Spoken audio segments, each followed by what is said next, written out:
Hello, and welcome to this week's edition of QUTV. I'm David Brink. And I'm Chrissy Mueller. And this week we have some important QU news for you before you head home for the Thanksgiving holiday. Earlier this week, QUTV's Alyssa Weed spoke with a student about safety on campus. In light of recent car vandalism, some students are wondering how to keep their belongings safer in their vehicles. Always lock doors when the car is unattended. Never leave valuables such as iPods, bags or purses, GPS systems, or phone chargers in your car. If something needs to be in the car, place it in the trunk before arriving at the location that the car will be parked at. There are a lot of ways to stay safe on campus, and some of them being just walking with a partner or buddy late at night, never being alone. I know some of my friends have pepper spray on their key rings, and if you're ever scared walking by yourself, call campus security. Always keep their number in your phone book. The campus security office provides several services aside from offering safety tips. The officers provide 24-hour-a-day service to the students. They issue parking stickers, provide education regarding safety procedures and security concerns, and they provide on-campus escorting to members of the QU community that do not feel comfortable walking on campus alone. The security office is located in the northeast corner of Friars Hall. From QUTV News, I'm Melissa Weed. This year, art history professor David Brown is giving his students a chance to branch out into the field of contemporary art. The art students are designing trees, giving them practical, hands-on experience in the art field. 5 teams are designing the trees in QU's Cupertine work area. The students are combining techniques of famous contemporary artists with their own techniques. Team Unbelievable, which consists of art majors Megan Twaddle, Jennifer Damhorst, and Micole Guthrie-Gant, created an introspective tree which will challenge the viewer to focus on themselves. Graphic design major Micole Guthrie-Grant says the project helps them understand how to be a contemporary artist. Combining our process with a lot of other processes, like our tree is a Rothko themed tree. So we're combining a lot of what he usually uses in his artwork with what the 3 of us are using in ours. And it really helps kind of us understand more of how to be a contemporary artist, because it's really basically the artists that are still working today, and those are going to be us in a few years or so. If you would like to see the trees, they will be on display in the main dining room from November 29th through February 22nd. Quincy University encourages entrepreneurship in many majors, not just business. One of the ways this is encouraged is through classes that focus on entrepreneurship. One such class is a media convergence class in which students plan to convert older media forms into newer ones. Right now, the class is setting up a business plan for how to make the media convergence a marketable product to area businesses, and of course, working out the kinks in the equipment and processes. The class is a learning experience for students interested in starting their own business after college, or just to learn more about business. If you want to understand the business aspect of any business, what you have to go through, the trials and tribulations and all that kind of stuff, you need to be able to understand the background of it. And this class is really helping everyone understand what you need to do a business. There is another class for students interested in the media and business. There's a class available in the spring semester where students will be working with nonprofit organizations to make professional quality video promotions. There are still spaces available in the class, so if you would like to register, see your advisor.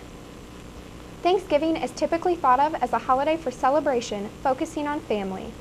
For college students and faculty, though, it's the last vacation before the big push towards the end of the semester. Here are some plans of QU faculty and students over the extended weekend. Well, during the Thanksgiving holiday, I plan to take the Amtrak back to Chicago, spend some time with my family. I'm going home for Thanksgiving. Gonna go back home to Ohio to my family. On Thanksgiving Day, we're actually gonna go to my grandma's for dinner. We always do that. My aunts and uncles are gonna come in, and we're gonna have the usual big feast, and gonna eat a lot of homemade food my mom makes. I will be presenting a paper at the Evangelical Theological Society annual meeting in Atlanta. You may have noticed the increased amount of students on campus this year. Admissions counselor Katie LeGros sat down with QUTV's Alyssa Weed to discuss the expanding number of students on Quincy University's campus. I'm Alyssa Weed here with QU admissions counselor and alum Katie LeGros. Katie, I've been told that this year has the highest enrollment. Why do you think that enrollment has increased by so much this year? I think there's a lot of reasons enrollment has gone up. Our enrollment has actually been on an increase for a while now, but this has been a record year for us. It's been the highest in the last 12 years, which is really exciting for us. And I think some of the reasons are just because of how great the university is and how many things we have to offer here. We have over 40 majors for students to choose from, which is a really wide array of majors for such a small school. We also have Division II athletics, so athletes are very interested in looking at the school. There are scholarships available. There are over 40 student clubs and organizations, and the professors are amazing. Class sizes are small, so students looking for that smaller class size, that's available here. And just so many different resources on campus for students. The list goes on and on. So really, as much as we are out there working with our students the best we can, our job is made pretty easy by all of the wonderful people here at the university, just working hard, making this a great place. When we bring students in for visits, professors are willing to meet with them. They're able to really see the university as a whole. So just having so much to offer to these students is why QU has been so attractive. It's actually a really simple answer. Not only have we increased enrollment, but our retention rates have also increased. Can you tell us a little more about this?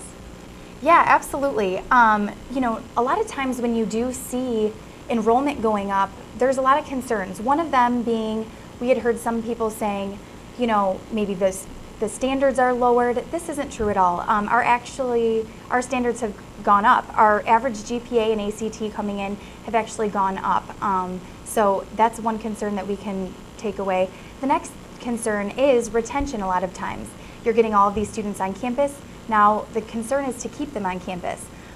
This last year, from freshman to sophomore year, we had a retention rate of over 75%.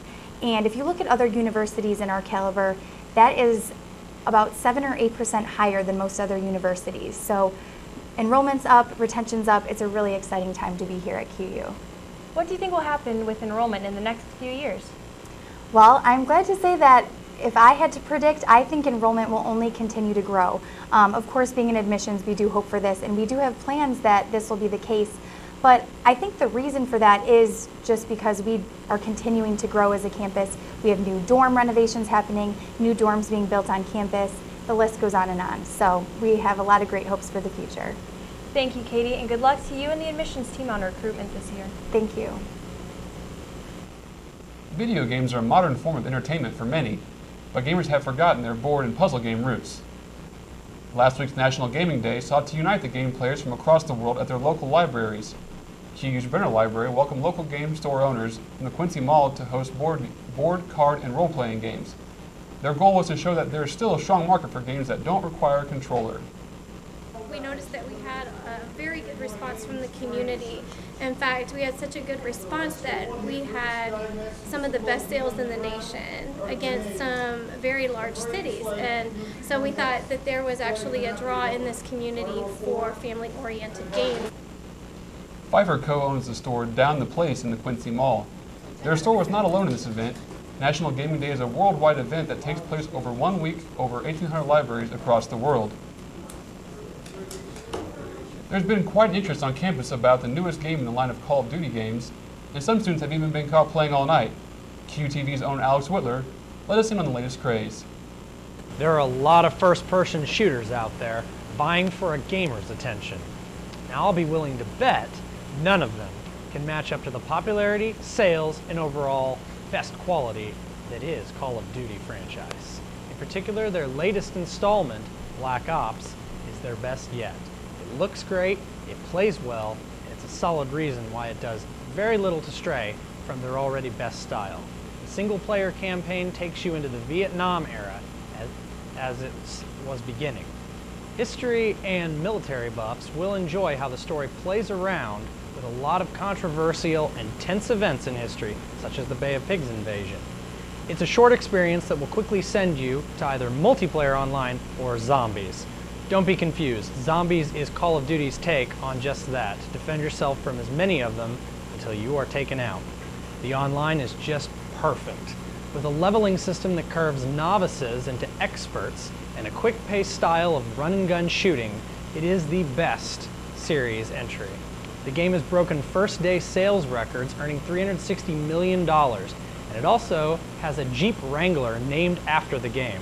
I highly recommend this game to any gamer that wants an immersive experience of shooting, social gaming, and high definition. It's available on the Wii, PS3, and 360. See you on the battlefield. Residence Life here at Quincy University is putting on a special Thanksgiving treat for students, a Thanksgiving dinner potluck. This Sunday, November 21st, everyone is welcome to a Thanksgiving dinner in the Student Center, starting at 3. Turkey and select sides will be provided, but if you are interested in going, please bring 5 non-perishable food items, $5 to be donated to local food pantries, or a dish to share with 10 people. In this week's viral video, Pete Leja shares with us some interesting pet behavior.